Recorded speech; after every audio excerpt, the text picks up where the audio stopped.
नमो नारायण। जय गौ माता, वंदे मातरम। मां भारती को प्रणाम और हृदय से ओम शम शनिश्चराय नमः। सूर्य पुत्र उद्रिक देहि विशालाक्षा सुप्रिया मंदाचार प्रश्नात्मम पीड़ा हरतम में शनि। नमः कृष्णा नीलाय शीतकंठाय नमो नमो। नमो कालग्नि रूपाय कृतंचाय च नमो नमो। या देवी सर्वभूतेषु लक्ष्मी रूपेण संस्थिता नमस्तस्यै नमस्तस्यै नमस्तस्यै नमो नमः। शुभम करोति कल्याणम आरोग्यम धन संपदा शत्रुबुद्धि विनाशे दीप ज्योति नमस्ते। सभी मित्रों को धन त्रयोदशी, दीपावली और 5 दिवसीय दीपोत्सव की हार्दिक शुभकामनाएं। दीपावली आप सभी के लिए मंगलमय हो। शनि भगवान के श्री चरणों में मेरी प्रार्थना। मित्रों और साथियों, स्वराशि मकर में शनिदेव का संचरण है बृहस्पति के साथ।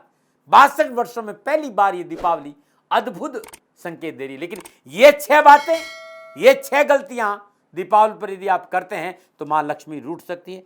नहीं करें ये 6 गलतियां दीपावली के इस पावन पर्व पर। प्रिय दर्शकों और मित्रों और साथियों, दीपावली का पावन पर्व हमारे लिए बहुत महत्वपूर्ण है। हम सभी लोग हर्षोल्लास के साथ, खुशी के साथ, भक्ति भाव के साथ मां लक्ष्मी को मनाते हैं। मां लक्ष्मी की कृपा के लिए हम प्रार्थना करते हैं। लेकिन कई बार देखा गया कि दिवाली हमारे लिए दुखों का कारण बन गई। हमारे ऊपर मां लक्ष्मी की कृपा तो नहीं, उल्टा ऐसा लगता है कि मां हमसे रूठ गई। इसका मतलब है हमने कहीं न कहीं कोई न कोई भूल की है और उस भूल के कारण हमारे घर में कष्ट आया है, मां लक्ष्मी रूठ कर चली गई। ऐसी हमारी भूलों के कारण होता है। जो हम भूल करते हैं, हमारी भूलों के कारण ही मां लक्ष्मी की कृपा हमारे ऊपर नहीं होती। भूल चाहे वो जाने हो चाहे अनजाने में हो। हम मां की आराधना करते हैं, हम पूजा करते हैं, साधना करते हैं, मंत्रों का जाप करते हैं, मेहनत करते हैं, परिश्रम के बावजूद मां कैसे रूठ गई, इस विषय पर बात करूंगा। इस दिवाली पर इन बातों पर ध्यान देना बहुत जरूरी है और इन बातों पर आप पे ध्यान दिया तो मां लक्ष्मी आपके घर में विराजमान जरूर होगी। ये वीडियो आपके लिए बहुत उपयोगी, इसे जरूर देखें कि आपके घर में बरकत हो और ये 6 बातें भूल कर भी दीपावली पर नहीं करें। पहला, भारतीय सनातन संस्कृति में भेंट और उपहार देने का रिवाज है। हम किसी के पास भेंट देते हैं, जाते हैं तो भेंट लेके जाते हैं। कोई मेहमान घर आता तो उसको भी हम भेंट देते हैं, चाहे वो होली हो, चाहे दिवाली हो, चाहे रक्षाबंधन। हम अपनी ओर से लोगों को तोहफे के रूप में कोई ना कोई भेंट, गिफ्ट जरूर देते हैं। अब ये देखना गिफ्ट क्या देते हैं। यदि दीपावली के पावन पर्व पर कोई हमें लक्ष्मी और गणेश जी का श्री विग्रह या तस्वीर भेंट के रूप में देता है, पहली बात तो एक बात ध्यान रखिएगा, यदि आप उसको लेते हैं तो अच्छी बात, लेकिन जो भेंट के रूप में लक्ष्मी और गणेश जी आपको मिले हैं, उन्हें लक्ष्मी पूजन के दिन पूजा स्थान में नहीं रखें, घर में रखें, सुव्यवस्थित ढंग से रखें। लेकिन जिस समय आप दीपावली पूजन करें, वे दोनों मूर्तियां लक्ष्मी और गणेश जी की श्री विग्रह पूजन में नहीं रखना चाहिए। दीपावली के दिन जिस लक्ष्मी और गणेश की पूजा आपको करनी, वो आप अपने पैसों से खरीद कर लेके आना चाहिए। यदि आपने गिफ्ट में दिए गए लक्ष्मी गणेश जी की पूजा की, तो पूजा का फल उस व्यक्ति को मिलेगा जिसने आपको वो मूर्ति दी, वो तस्वीर दी, वो उपहार स्वरूप भेंट करी। सारी पूजा का फल आपको नहीं मिलेगा। इस बात का ध्यान रखिएगा, ये पहली बहुत जरूरी बात है। दूसरी बात, धनत्रयोदशी की बात करने जा रहा हूं। और आपने देखा कि मित्रों और साथियों, चांदी के सिक्कों पर गणपति, मां लक्ष्मी, कुबेर के चित्र होते हैं। जिन सिक्कों पर मां लक्ष्मी, कुबेर और गणपति के शिवग्रह होते हैं, उन्हें कभी भी धन त्रयोदशी के दिन किसी को उपहार, भेंट स्वरूप नहीं देना चाहिए। इस बात का ध्यान रखिए। त्रयोदशी के दिन चांदी कभी किसी को गिफ्ट में नहीं देना चाहिए, ऐसा गुरु महाराज जी ने कहा था। त्रयोदशी के दिन चांदी की भेंट आप किसी को देते हैं तो अपना भाग्य देते हैं, नोट कर लीजिएगा। नमूना। अब तीसरी बात बता रहा हूं। 5 दिवसीय दीपावली महोत्सव के दौरान कभी भी भूलकर किसी वस्तु को उधार न दे न ले। इन 5 दिनों में न किसी को उधार कोई चीज दे न कोई ले, चाहे वो रुपया हो चाहे वस्तु हो। रुपया इन 5 दिनों में उधार नहीं ले। उधार लिया तो कर्जा बढ़ेगा और उधार दिया तो वापस आने में संभावना नहीं के बराबर रहती है। भूल कर भी ये गलती नहीं करें। चौथी बात, एक बात आप सभी ने देखी होगी मेरे मित्रों, ये मेरा अनुभव, चाहे वो दिवाली हो, चाहे होली हो, चाहे रक्षाबंधन, कोई भी त्यौहार हो, भूल कर भी आप लोग करते हैं, भूल कर भी घड़ी यानी समय वाली जो चलती हुई घड़ी है वो भेंट नहीं देना चाहिए।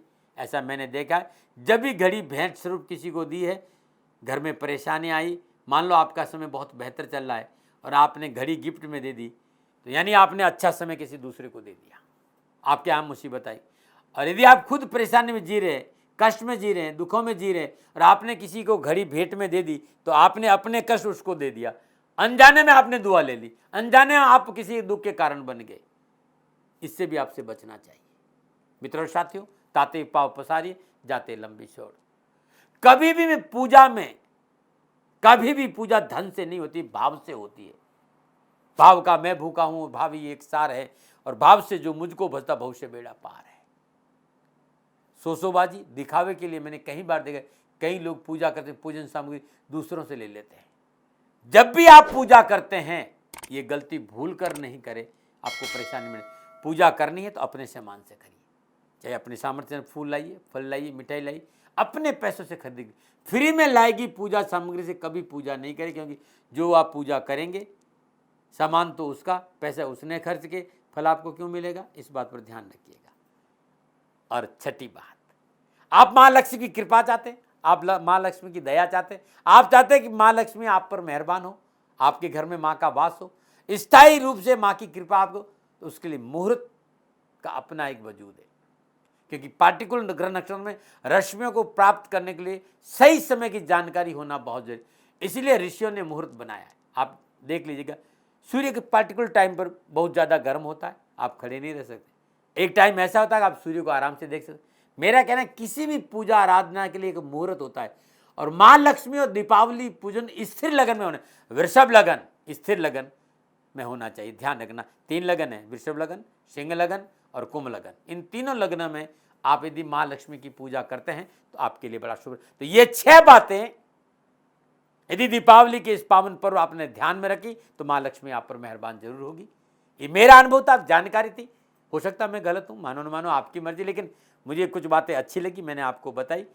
आपके कष्ट मिटे, आपका परेशानी का निवारण होता, इसलिए मैं अपने विचार लेके आता हूँ। लादने का मेरा स्वभाव नहीं, सेकंड ओपिनियन का अधिकार आपका था, आपका है, आप ही है। कोई भूल हो गई हो तो दोनों हाथ जोड़कर क्षमा प्रार्थी, और पुनः हृदय से संपूर्ण राष्ट्र को 5 दिवसीय दीपावली महोत्सव की हार्दिक शुभकामनाएं। नमो नारायण। राजस्थान का हर व्यक्ति जानता है कि दाती महाराज गायों से बहुत प्यार करते हैं, बेटियों से बहुत प्यार करते हैं। हजारों सैकड़ों बेटियों के लिए, जीवन के लिए मैंने अपना संपूर्ण जीवन दिया है, और ये मेरा शौक था, मेरी राष्ट्र की धरोहर थी, और ये करना मेरा कर्तव्य और कर्म था। मैं आपको किसी वजह से नहीं सुना रहा हूं, बस खाली बता रहा हूं कि ये मेरा जीवन का लक्ष्य रहा है। मनुष्य हूं और मानव होने के नाते मेरा कर्तव्य है कि मैं अपनी राष्ट्र की सेवा करूं। मैं इस राष्ट्र का नागरिक हूं। 30 सालों से मैं बेटी बचाओ और गौ सेवा में अपना जीवन इस राष्ट्र के साथ लगाया है। वर्तमान परिस्थितियां आर्थिक दृष्टिकोण से मेरी अनुकूल नहीं है। धन नहीं मांग रहा हूं कि मुझे आप पैसे दीजिए, नहीं, पहले भी कभी नहीं मांगा और अब भी मैं नहीं कह रहा हूं, और ये मेरा अहंकार नहीं है, क्योंकि धन को लेकर मैं राष्ट्र के सामने कभी नहीं आया था। हमेशा मैंने एक साहब सेवा करी, आप, मैं भी सेवा करता हूं, आप भी सेवा करें। धन नहीं चाहिए, लेकिन वर्तमान में जो आर्थिक परिस्थिति हैं वो मेरे को ये कहने के लिए मजबूर कर रही है कि सन्निधान गौशाला की गायें दुखी नहीं रहे, इसके लिए मुझे आपका सहयोग चाहिए, और सहयोग के लिए मैं स्वयं आपके साथ खड़ा हूं, आपकी समस्याओं के समाधान के लिए। भाई, आप अपनी जन्म कुंडली का अवलोकन कराना चाहते हैं, आप अपनी जन्म कुंडली बनाना चाहते हैं, आपको बहुत सी चीजों की जानकारी चाहिए, तो मैं आपके साथ खड़ा रहूंगा, पूरे साल खड़ा रहूंगा, जब तक जीऊंगा तब तक खड़ा रहूंगा। नंबर आ रहा है, इन नंबरों पे संपर्क करिए, आप मेरे से बात करिए, लेकिन इसकी एवज में गायों के लिए चारे की व्यवस्था कर लीजिए। और इसीलिए मैंने कहा था कि भाई, थोड़ा दिन इस समय मैं परेशानी में हूं और मेरी गायें चारों को लेकर थोड़ी सी परेशान हैं, ऐसा हृदय से आया। लोगों ने कहा कि राष्ट्र आपसे प्यार करता है, दाती महाराज एक बार निवेदन करिए। तो मैं दान नहीं मांग रहा हूं, फिर भी मैं अभी भी, मेरा ये अहंकार नहीं है साथियों, मेरा राष्ट्र सर्वोपरि है। मैं ये नहीं कह रहा हूं, मैं ये कह रहा हूं मैं परिश्रम करूंगा आपके लिए, और परिश्रम के एवज में गायों के लिए चारे की व्यवस्था करिए। शनि भगवान आपकी रक्षा करे और आपका जीवन सदा खुशियों से भरा रहेगा, ऐसा मेरा निवेदन। और वे लोग जो सक्षम है, सामर्थ्यवान है और जिन्हें दाती महाराज के ज्योतिषीय समाधान की आवश्यकता नहीं, तो उनको मेरा प्रणाम। क्योंकि बहुत से लोगों को मैंने देखा है पिछले 1 महीने में लगभग 20 से 25-50 लोग ऐसे भी हैं जिन्होंने शनिधाम गौशाला में 2100 रुपया चारा कर दिया है।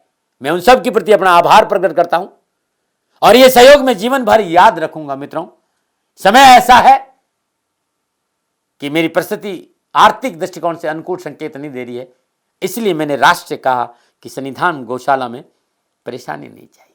सरकार सपोर्ट कर रही है, अपनी सीमाओं में रहते हुए जो सरकार करती है, लेकिन उससे पूरा नहीं पड़ता है, ये आप भी जानते हैं। शासन की अपनी एक सीमा है और अपनी मर्यादा है और शासन के पास और बहुत से काम है। लेकिन फिर भी मैं आप सभी का धन्यवाद देते हुए हृदय से पुनः एक बार निवेदन करना चाहता हूं कि आपको लगता है कि दाती महाराज के साथ शनिधाम गौशाला में खड़ा रहना है, तो नंबर है, जरूर सहयोग करें। मेरा कोई दबाव नहीं है, प्रार्थना थी। ओम नमो नारायण। ओम नमो।